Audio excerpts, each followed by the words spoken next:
Ramadan Wedding Market ini apa? Tadi Intan bilang sempat nyebutkan bahwa udah 3 kali diadakan. Ramadan Wedding Market ini adalah market untuk orang-orang yang memang tentunya calon-calon pengantin yang ingin membutuhkan vendor-vendor yang memang kita percaya di Bang. Buat abang kakak semuanya di sini itu bisa dapat gambaran tentang konsep pernikahan yang diinginkan. Bisa datang ke sini dan ini dilaksanakan sampai dengan tanggal berapa tadi Tan? 31 Maret. 31 Maret ada 18 vendor yang berkolaborasi bersama kita. Semua konsep bisa dijelaskan di sini. Apapun yang kalian inginkan, insya Allah bisa direalisasikan. Gali bertanya. Assalamualaikum warahmatullahi wabarakatuh. Selamat datang di Gali Bertanya dan hari ini saya ada di Ramadan Wedding Market. Kawan-kawan, kasih tepuk tangan dulu dong. Nah, saya ada 2 orang yang akan saya ajak ngobrol. Nah, 2 orang ini kebetulan mereka standby udah berapa lama di sini? Sudah di Ramadan Wedding Market ini sudah kurang lebih 7 harian sih. Oke, ada Intan dan juga ada Didi. Mereka berdua nanti akan menjelaskan apa sih yang diperlukan kalau misalnya mau menikah. Mau mengadakan pesta pernikahan itu apa yang perlu dipersiapkan dan kenapa harus datang ke sini. Ramadan Wedding Market ini udah beberapa kali diadakan ya, dan ini yang ke berapa sih Tan? Yang ketiga kalinya. Yang ketiga kali. Oke, sebelum kita lebih lanjut kawan-kawan, tentang pembahasan Ramadan Wedding Market dan juga step by step untuk menuju atau mempersiapkan pesta pernikahan, kita kenalan dulu. Silakan dari Intan dulu. Oke, perkenalkan nih Bang Gali. Yep. Saya Intan, selaku wedding organizer yang menghandle acara tentunya, dan di sini menjadi bagian dari paketan Ramadan Wedding Market.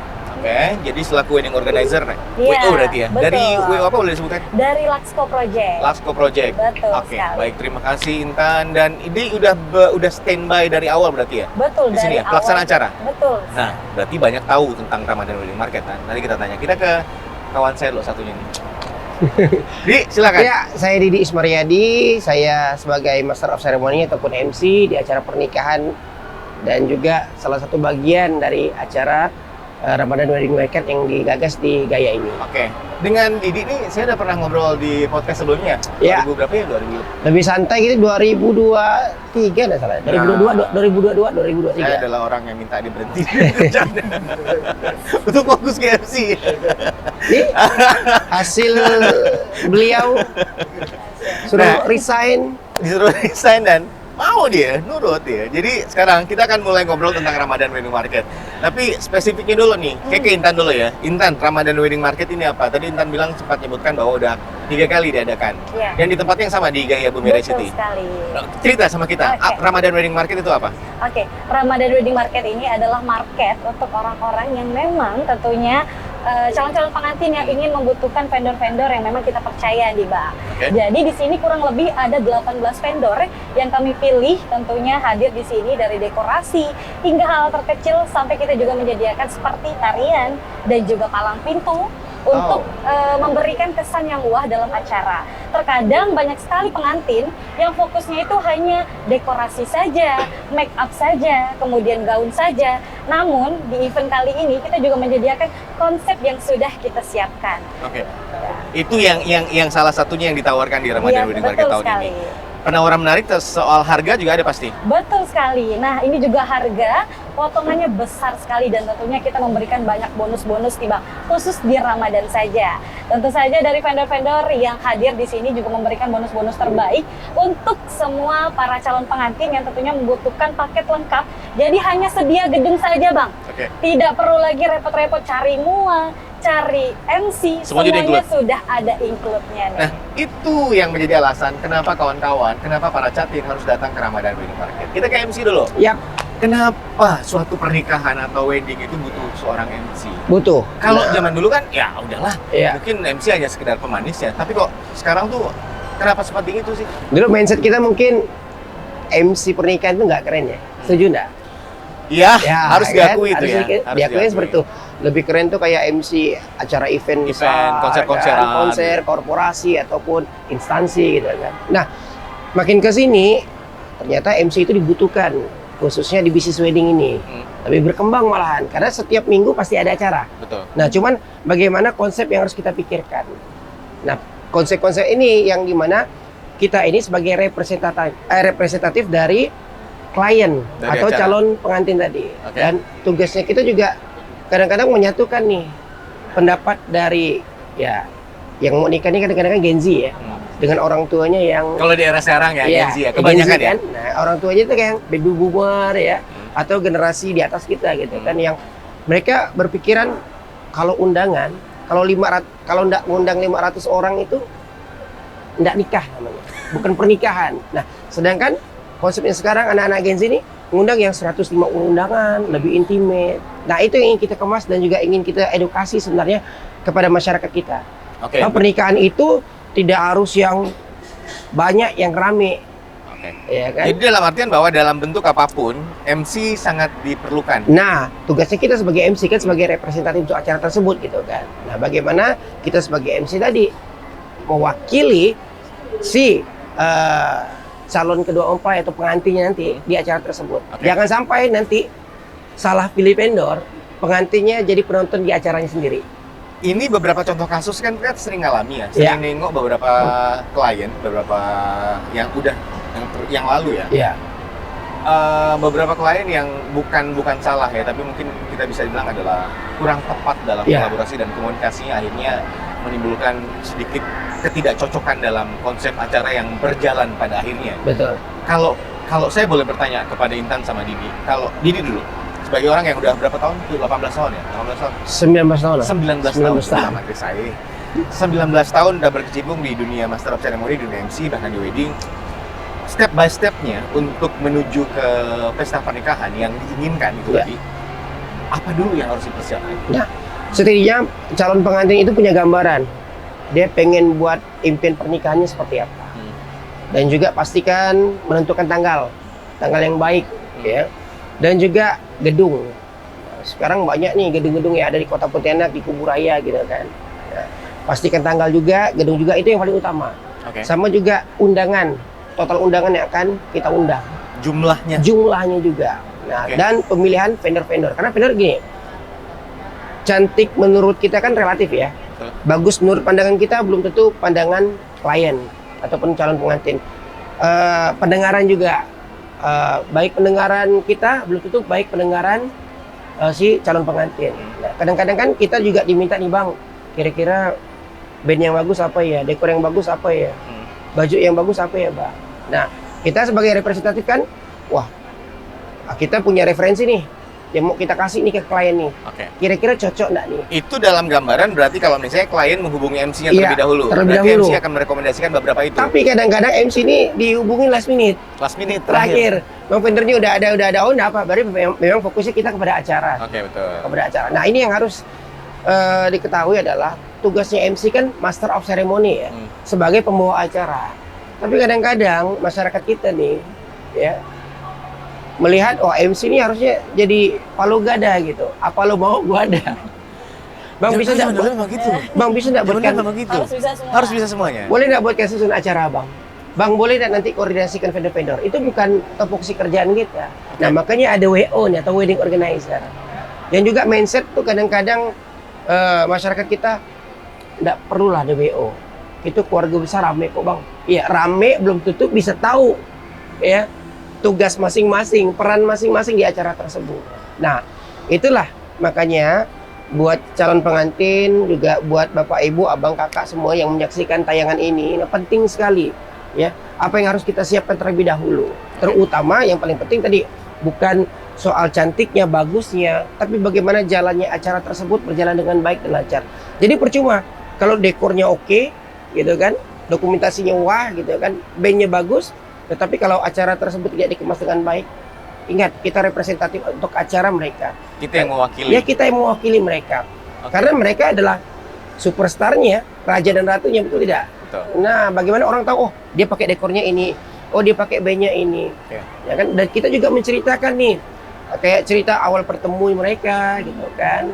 Nah, kenapa mereka saling bertemu? Oke. Sampailah mereka berjodoh. Itu dari sudut pandang MC. Kita beralih ke WO. Intan juga sebagai selaku pengelola atau juga pelaksana acara dari Ramadan Wedding Market, kita melihat Intan juga sebagai WO kan, Lasko ya. Gitu. Lasko. Dari sudut pandang WO, gimana Intan melihat itu? Bagaimana step by step untuk menuju ke acara pernikahan yang diinginkan oleh klien? Oke. Klien kan masing-masing pasti punya konsep kan, Betul. dan setiap kali dilemparkan kita yang udah berkecimpung di dunia ini udah menjalankan banyak sekali konsep. ada beberapa yang terkadang kayaknya kurang bisa dilaksanakan. Nah, sebagai seorang wedding organizer, apa yang Intan kasih tahu ke mereka? Apa yang mesti mereka lakukan? Step by stepnya untuk menuju atau buat acara wedding dream ya lah. Oke, untuk step by stepnya itu yang pertama kami perlu tahu juga Bang tentang konsepnya Bang. Konsep daripada yang diinginkan dari klien. Kadang itu ada klien yang memang pengennya Melayu banget, pengennya beberapa budaya banget, tapi ada juga yang tidak mau mengangkat budaya, lebih pada internasional, lebih ke nasional, lebih kayak ala-ala Gen Z yang memang zaman sekarang gitu kan, yang memang punya konsep-konsep masing-masing. Yang pertama kami perlu tahu konsep sih Bang. Kedua kami perlu tahu juga budget. Nah, budget ini juga menentukan nih. Kadang beberapa ada yang pengen pengen oke, tetapi budgetnya masih kurang mencukupi. Kita buat RAB-nya lah. Nah, kita buat RAB RAB-nya. rinciannya gitu kan. Untuk menjadi gambaran bahwasanya untuk vendor ini dapatnya sekian nih Kak. Dari budget yang Kakak tentukan, itu belum bisa nih Kak. Nah, tapi semisalnya kita sebagai WO itu pasti punya beberapa relasi. Ya. Ada beberapa tingkatan vendor-vendor yang memang range harga yang memang berbeda-beda, bervariasi. Ya kan, dari dekorasi dan lain-lainnya. Kemungkinan dari wedding organizer itu beberapa kali untuk memberikan rincian kalau misalkan besarnya dari pengantin tersebut pengennya di acara ataupun di makanan, kita boleh alihkan nih makanannya dikurangkan tapi bisa dialihkan ke bagian lain. Nah, itu juga bisa seperti itu jika mereka ingin semuanya nih Bang, semuanya oke tapi budgetnya sesuai. Jadi ada beberapa part yang memang harus dikurangi nih Bang dari budget yang memang ditentukan dari klien tersebut. Itu kan dalam artian bahwa kalau budgetnya nggak bisa ditambah. Iya. Kalau budgetnya sekian, mereka udah ngasih tahu range budgetnya sekian, kita bisa memberikan rekomendasi berarti kan? Betul. Vendor-vendor yang memberikan bisa diajak sesuai dengan konsep yang mereka mau. Betul Tapi sekali. apakah ada plan misalnya klien ini dalam keadaan blank? Beberapa klien kan tidak pernah menikah sebelumnya ya. Betul. Ada beberapa yang sudah dan akan menikah lagi misalnya. Tapi dalam artian klien yang betul-betul kosong. Mereka datang ke wedding organizer, mereka datang ke MC, mereka datang ke vendor dalam keadaan kosong. Apakah misalnya teman-teman dari WO juga menawarkan konsep yang sesuai dengan apa yang cocok dengan mereka? Betul sekali Bang. Jadi tujuan kami di sini hadir juga memberikan konsep-konsep seperti yang memang dilaksanakan ataupun memang ide-ide yang memang belum pernah terlaksana Bang. Jadi kita memberikan gambaran. Saya juga pernah ketemu klien yang tidak mengerti sama sungkeman. Nggak tahu sungkeman itu apa? Sungkeman itu apa? Tidak tahu. Serius? Sungkeman itu tidak tahu. Jadi kita memberikan gambaran.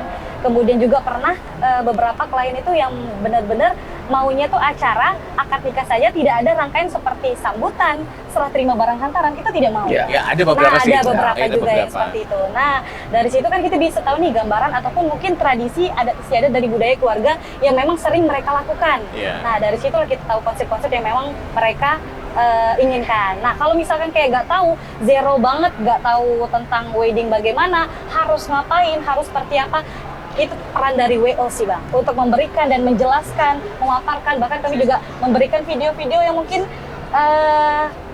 wedding-wedding pada umumnya terlaksana. Yang udah pernah dilakukan dan bisa jadi referensi untuk mereka. Betul sekali. Itu yang dilakukan. Dan tugas seorang MC adalah melaksanakan rencana yang udah dibuat oleh WO, planner, dan lain-lainnya kan? Betul. Nah, kalau kita bicara kalau kayak MC biasa nih kan, kita tujuannya cuma satu aja, ke klien kan? Betul. Betul. Nah, kalau ini kan tujuannya ke pengantin, ke keluarga. Jadi, kalau menurut pengalaman saya sendiri, ada 4 hal yang harus kita ketahui. Apa itu? Adat, adab, boleh dan pantas, ada yang boleh tapi tak pantas. Oke. Nah, jadi kita bicara dulu soal adat ya. Nah, ada tadi adat Melayu ya, terus juga kita ada Jawa, ada juga Japon ya, Jawa Pontianak, Kolaborasi kan? ya. Kolaborasi gitu kan. Nah, ada menggunakan adat Jawa tapi pengen cucur mawar, beras kuning dan segala macam, silakan saja, asal tidak berbentur dengan adat istiadat yang ada di luar dari konteks pernikahan intinya yang tadi itu rukun nikah, itu paling penting. Nah, yang kedua adalah adab, bagaimana cara menempatkan keluarga, barang. Karena jadi kan pernikahan itu kan menghantarkan 2 barang kan, barang mati, barang hidup kan. Betul. Nah, bagaimana posisinya? Ini ada yang dituakan letaknya di mana? Terus barang-barang hantaran ini bagaimana posisinya? Kita memuliakan juga, terutama yang kadang dilupakan itu memuliakan Al-Quran. Terutama yang baca kalam ilahi ini di mana posisinya? Kadang ada beberapa acara gitu penghulunya sampai balik badan karena dia tidak mau membelakangi yang ngaji. Yang ngaji. Nah, hal-hal seperti ini harus kita edukasi juga. Jadi bukan hanya sekedar kita buat acara, tapi secara konsepnya harus benar-benar tadi adabnya harus kita ketahui juga. Oke. Nah, yang ketiga dan yang keempat, boleh dan pantas, ada yang boleh tapi tak pantas. Apa Nah, tuh? ada beberapa hal kayak contoh di acara pernikahan, misalkan di wedding kita lah ya, wedding Melayu atau wedding Islami gitu kan. Nah, mungkin ada beberapa yang Bang kami pengen konsepnya kayak ada potong kue, terus juga ada apa namanya? Wedding toast, Wedding ya. toast. Bahkan lempar bunga. Itu biasanya jadi perdebatan antara pengantin ya dengan keluarga. Nah, kita ambil contoh kayak nih wedding cake ya. Jadi pas saya pernah nih pengalaman udah buat acara nikahan pas wedding cake nih. Jadi ya kalau kita kan sebagai MC ya nyampein nih ya impian maknanya kita potong kue ini apa sih sebenarnya kan. Karena ada tingkatan yang harus kita bacakan tuh, tingkat pertama sampai tingkat terakhir doanya seperti apa. Nah, kan ada keluarga yang mungkin nih kan salah asumsinya. Jadi bilang udah hentikan katanya. Kalau minta doa itu bukan minta kayak kue-kue nih.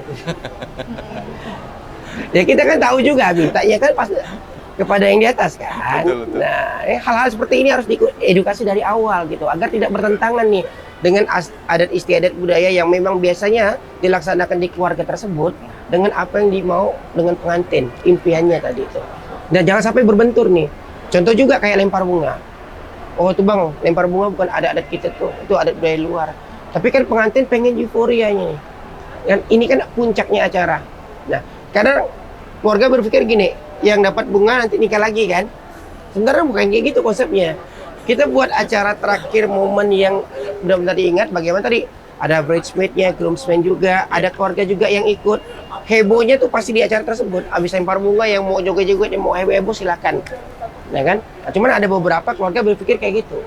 Nah, hal-hal seperti inilah harus kita edukasi juga. Bagaimana impian yang diimpi-impikan oleh pernikahan Gen Z sekarang dapat masuk juga nih ke adat istiadat, terus juga apa yang dimau dengan contohnya kedua orang tua yang tidak berbentur dengan keluarga. Kadang orang tua oke, maunya anak, tapi juga kadang-kadang keluarga kami itu dengan hal-hal seperti itu tuh Bang, kayaknya nggak suka lah, nggak Ini masuk lah. saya rangkum dalam artian bahwa vendor, WO, MC dan semuanya itu adalah fungsinya untuk komunikasi Ya, dan Betul. mengkolaborasikan. betul. Itu dari konsep, budget, kemudian keinginan dari mereka, kemudian kebudayaan atau mungkin kebiasaan dari masing-masing keluarga. Ya. Itu yang mesti disepakati. Betul.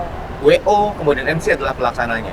WO mengkonsep acara, menjalankan acara, dan MC adalah representasi dari acara tersebut yang mewakili klien sebagai antarmuka dari acara. Ya, kita kan representatif, Betul, kan? representatif itu kan menyampaikan loh, tapi bukan eksekutornya. Betul. Nah, cuman bagi mereka kita juga yang menyampaikan, kok kita juga yang jadi eksekutornya nih. Oke. Penentu keputusan berarti adalah teman-teman dari wedding organizer kan, yang akan kolaborasi dengan keluarga atau panitia keluarga yang ditunjuk, kemudian akan menyampaikan ke MC, Ya. MC akan menjalankan apa yang diperintahkan. Nah, ini yang harus digarisbawahi. Jadi semua itu bukan keputusan di MC, Oke. tapi bagaimana keputusan itu sudah dirundingkan nih antara WO dan juga keluarga. Itu berarti kenapa pentingnya harus pakai WO? Iya, Betul sekali. Agar kolaborasinya lebih cepat. betul. Pernah mengalami kesulitan dalam koordinasi nggak sih dalam keluarga? Kan Ya. ada di ini, sorry Tan, saya potong. Beberapa kejadian WO, beberapa klien itu memilih WO itu di ujung. Iya, Setelah dia milih vendor semuanya, Setelah baru sudah dapat pusing, mereka berpikir bahwa beberapa klien berpikir bahwa WO itu adalah ya yang melaksanakan acara. Padahal WO penting juga untuk mengkolaborasikan semua yang diinginkan sama klien dengan semua vendor yang terjadi. Pernah nggak ngalami kejadian yang kayak gitu? ya pernah Bang. Pernah sekali ini dan sering terjadi miskomunikasi dengan keluarga. Tapi kita sudah sampaikan bahwasannya dalam panitia acara itu tetap harus ada keluarga. WO sebagai pihak eksternal, keluarga sebagai pihak internal. Seperti hal-halnya untuk menghubungkan ke keluarga, mengumpulkan keluarga Bang. Nah kadang itu poin susahnya di kami itu adalah mengumpulkan keluarga besar untuk meeting juga, karena tujuan awal itu untuk kita menggapai suatu acara yang sukses itu tentunya perlu meeting ataupun pertemuan antar keluarga. menyamakan persepsi ya. Menyamakan Oke. persepsi. Terkadang yang bagian penting-penting dalam keluarga mungkin sebagai tetua dalam keluarga itu kadang justru sering tidak hadir dalam acara ataupun pertemuan-pertemuan sebelum menuju ke acara besar. Tiba-tiba datang pas acara. Betul sekali, dan mengubah seluruh konsep. Nah, ini selalu kami tekankan di awal nih Bang, kepada pengantin dan kedua orang tua juga Ya. nih. Bahwasannya ada peran-peran dari keluarga yang perlu kita tekankan. Ya. Nah, seperti itu. Dari bagian parkir, dari seluruh acara per acara, dari waktu per waktu itu dari kami juga harus selalu tepat waktu. Dan juga kedatangan dari keluarga besar mempelai pria. Makanya di kami di wedding organizer juga sudah meeting nih Bang, sudah meeting. Kalau misalkan kita melihat keluarga tidak hadir, H-1 sebelum acara kami turun ke keluarga besar mempelai pria Bang. Supaya apa? Supaya biasanya H-1 sebelum acara itu, keluarga besar mempelai pria itu cenderung kumpul di satu rumah, satu titik kumpul. Jadi itulah tugas kami untuk memberikan lagi. Harus datang jam sekian, barang hantaran siapa yang pegang, nama-namanya kita catat Bang. Supaya apa? Supaya juga berperan aktif dalam yang menjaga barang hantaran tersebut juga. Sampailah di acara, kadang barang hantaran itu banyak sekali yang disepelekan Bang, sehingga banyak sekali yang hilang juga nih Bang. Nah, hal-hal kecil kayak gitu ujungnya di acara malah menjadi perdebatan, mencurigakan satu dan lainnya. Oke. Nah, itu kita menghindari hal-hal tersebut. Makanya untuk dari yang membawa barang hantaran juga dari wedding organizer itu sudah kita atur Bang, sampai acaranya, per waktu-waktunya gitu kan. Semisalnya dalam acara itu ada beberapa hal yang kurang seperti catering ataupun yang lainnya, itu kami ini harus menghubungi siapa? Kan kami tidak mungkin mengganggu orang tua dan juga pengantin, karena mereka lah mempunyai gawai acara tadi. Mereka harus menikmati acara. Tugas kami WO adalah membantu mereka. Namun kami perlu nih koordinator keluarga atau ketua dari panitia keluarga. Untuk apa? Untuk tentunya mengambil keputusan. Setiap keputusan-keputusan yang ada. Kemudian juga semisalnya nih Bang, tamu ramai, hadirnya langsung gerombolan. Jam 5, jam 6, jam 4, jam 5, jam 6 itu biasanya langsung tuh Bang. Kalau orang Pontianak biasanya kayak gitu. Ya kan? Kalau siang itu bisa kita hitung 20-30 orang nggak kali yang hadir gitu kan. Tapi kalau sudah sore itu ramai sekali yang hadir. Nah, di situ biasanya event-event puncak seperti tarian ataupun games dari pengantin itu beberapa ada yang minta di pas ramai acara. Nah, itu dia fungsi WO Bang. Untuk memberikan penjelasan, edukasi juga kepada pengantin, kepada keluarga. Boleh kita mengadakan banyak acara, tapi kita juga perlu tahu berapa banyak undangan, kemudian di jam-jam berapa mereka bisa melaksanakan dan melangsungkan acara tersebut, yang tentunya kami dari WO juga berkoordinasi kepada seluruhnya. Jadi saat games juga kita berkoordinasi kepada entertainment, kita juga berkoordinasi dengan master of ceremony dan juga lain-lainnya. Dan juga stopper in juga nih Bang. Stopper in ini kadang masih bertanya-tanya nih kan, untuk pengantin, keluarga, bingung nih stopper in ini apa sih fungsinya. Stopper in ini adalah orang yang mungkin sabarnya harus luas Bang kalau di wedding. Karena yang menyetop tamu-tamu yang akan naik ke atas pelaminan. Untuk ngatur ya? Iya, untuk ngatur Supaya tadi. nggak numpuk di pelaminan gitu kan? Betul sekali. Tujuannya apa? Tujuannya agar foto-foto tersebut terlihat rapi juga, ya kan? Dapat juga momen-momen dari beberapa keluarga yang mungkin tamu-tamu penting ataupun keluarga jauh yang memang hadir hanya untuk datang di wedding ataupun acara besar dari pengantin gitu kan.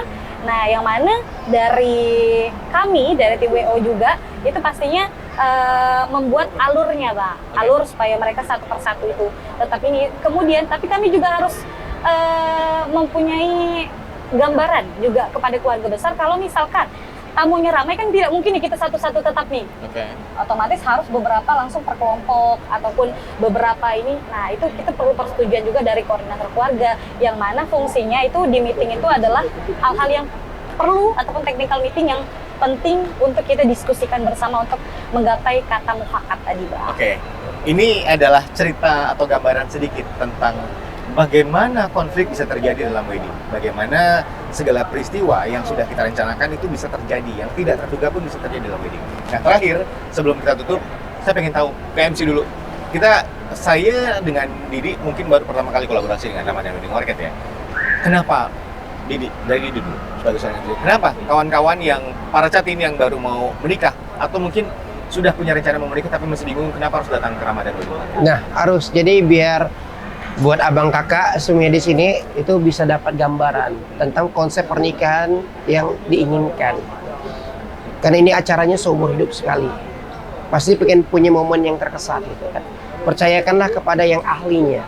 Setuju tidak? Setuju. Nah, kayak apa yang diceritakan oleh Intan tadi kan wedding organizer. Itu tempat kalian untuk konsultasi, terus juga untuk merincikan RAB, kan? Kita hitung-hitungan yang cocok nih buat kakak nih, bajunya seperti ini, make upnya seperti ini, acaranya kita cocokkan seperti ini. Gitu. Nah, bukan lagi MC ngambil ranah tugasnya dari WO. Nah, tugas kami ini sebenarnya tadi membuat acara tersebut lebih hidup, lebih bermakna, punya kesan yang mendalam, terutama buat keluarga yang datang nih. Keluarga datang, walaupun mereka jadi panitia, mereka juga harus menikmati acara tersebut. Terlibat, tapi menikmati. Oke. Nah, kadang-kadang kan seperti yang diceritakan Intan tadi, udah dikonsepkan, Tiba-tiba berubah. tiba-tiba berubah karena maunya keluarga seperti ini. Nggak pernah datang di rapat, di meeting ya, tiba-tiba berubah aja acaranya, maunya keluarga kayak gini. Nah, kadang-kadang susah juga, orang tuanya juga memasrahkan gitu. Dalam bang ikut ya bang apa kata ini, karena memang dia yang paling dituakan dari keluarga misalkan. Nah, ataupun ada keluarga yang mohon maaf nih punya jabatan gitu di pemerintahan atau apa ya, karena dia dipandang seperti itu kan, ya udahlah kita ngikut ya bang. Nah sebenarnya nggak harus kayak gitu. Ya Anda mungkin punya jabatan di perusahaan atau tempat Anda berwenang. Tapi kalau untuk acara, saya master of ceremony-nya, saya MC-nya. Tolong percayakan acara ini kepada kami, agar kami menjalankan tugas dan tanggung jawab ini dengan baik. Oke. Gitu kan? Agar tadi semuanya tidak kita kecewakan. Kita tidak mau buat keluarga kecewa, buat pengantin kecewa, apalagi buat vendor kecewa. Kita maunya di acara tersebut kita bersinergi, itu paling penting. Tujuannya satu, ingin membuat atau ingin membantu pengantin agar membuat kesan yang tadi tidak dilupakan seumur hidup mereka dalam menikah. Oke, makanya harus datang ke Ramadan Wedding Market. Makanya dari itu ya, buat kalian yang ingin tanya-tanya, pengen punya konsep seperti apa, bajunya bagaimana, make upnya bagaimana nih, apalagi buat yang perempuan nih kan, pengen pastinya tampil cantik gitu kan. Tapi ingat, MC juga diperlukan untuk memastikan jalannya acara kalian, yang pastinya untuk eksekusinya diperlukanlah wedding organizer untuk bisa membahas rangkaian anggaran, rincian anggaran biaya, dan juga konsep pernikahan yang ingin kalian impikan. Dan juga sebagai jembatan penghubung informasi nih, komunikasi antara vendor, pengantin, dan juga keluarga. Itu penting. Oke. Nah, maka dari itu pilihan yang tepat datang ke sini. Sampai tanggal? Sampai tanggal 31 Maret. 31 Maret waktu masih lama. Habis kawan-kawan. lebaran masih ada. Masih ada ya. Lebaran ke-10. Lebaran 10 ya. Di Kemudian lebaran hari pun di sini mudah-mudahan ya. Oke, Intan, sebelum kita tutup, apa yang ingin disampaikan? Kenapa harus datang ke Ramadan Wedding Market? Oke, kenapa harus datang ke Ramadan Wedding Market? Karena ini adalah vendor-vendor terlengkap yang memang hadir hanya di bulan Ramadan aja, dan potongan harga yang besar-besaran. Jadi kalian tinggal bawa ataupun booking gedung saja, semua sudah lengkap. Dari catering sudah 1000 porsi. Semuanya juga sudah kita sediakan. Namun, untuk teman-teman yang hanya membutuhkan beberapa vendor saja, itu bisa banget. Bisa ya? Bisa. Oke. Ada berapa vendor tadi kolaborasi sama Kurang kita? lebih 18 vendor. 18 vendor. Oke, terima kasih kawan-kawan untuk informasi yang sudah disampaikan. Teman-teman, untuk para catin yang ada di luar sana yang ingin menikah dalam waktu dekat di tahun ini, tahun depan, atau tahun-tahun berikutnya, atau mungkin besok belum bisa lah ya. Kita sudah sibuk punya acara masing-masing. Jadi kalau misalnya kalian punya rencana untuk menikah dalam waktu dekat atau mungkin dalam beberapa tahun ke depan, baik itu yang sudah punya pasangan atau mungkin belum, tapi kalian pengen tahu informasinya agar kalian nanti bisa merepresentasikan diri kalian kepada calon mertua atau calon istri atau calon suami, bisa datang ke sini. Dan ini dilaksanakan sampai dengan tanggal berapa tadi? 31 Maret. 31 Sampai dengan- Maret ada 18 vendor yang berkolaborasi bersama kita. Semua konsep bisa dijelaskan di sini. Apapun yang kalian inginkan, insya Allah bisa direalisasikan. Dan terima kasih sudah mendengarkan. Sekali lagi, itu tadi hanya sekelumit cerita tentang bagaimana persiapan wedding step by step untuk menuju pernikahan impian kalian. Dan untuk lebih detailnya, datang ke Ramadan Wedding Market. Saya Gali, sampai jumpa lagi di Ramadan Wedding Market selanjutnya. Bye, Assalamualaikum.